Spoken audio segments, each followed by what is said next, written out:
I rise in support of my amendment to H.R. 3638. The bill requires DOE to assess supply chain vulnerabilities for the generation and transmission of electricity, including barriers to expanding capacity here in the United States. My amendment makes a simple clarification. It ensures that DOE evaluates barriers not only in manufacturing components, but also to their delivery and installation.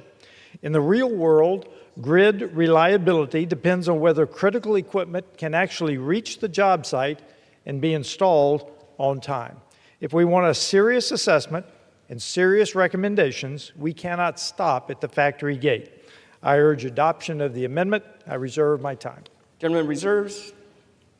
For what purpose does the gentleman from New Jersey, Mr. Pallone, seek recognition? Mr. Chairman, I rise to claim time in opposition to the amendment, although I do not oppose it.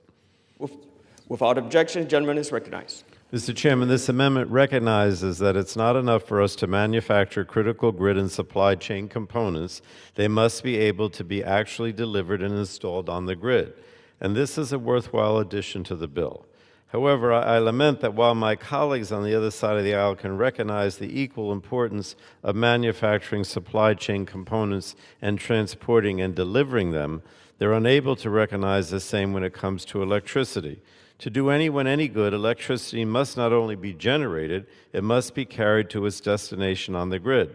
However, House Republicans, especially those on the Energy and Commerce Committee, have been unwilling to acknowledge the role that expanding the grid must play in any serious bipartisan conversation on permitting. The bills this week and next week aren't a serious attempt at permitting reform. Far from it. And one of them tells us that despite Democrats talking for the last 3 years about the need to strengthen the grid in the face of rising demand, Republicans have still failed to acknowledge that need or that reality for that matter. So again, I think this is a bad bill. I think the Department of Energy has not made clear to us that it has the resources or ability to carry out this bill. And I think that instead of trying to get the DOE to maybe write us a report telling us what we already know, we should focus on concrete actions that could shore up our supply chain and restoring the Office of Manufacturing and Energy Supply and restoring the incentives to build in America that were killed by the big ugly bill. I mean, all these things is really what we need to do.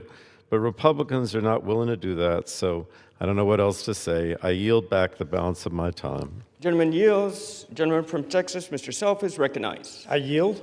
Gentleman yields.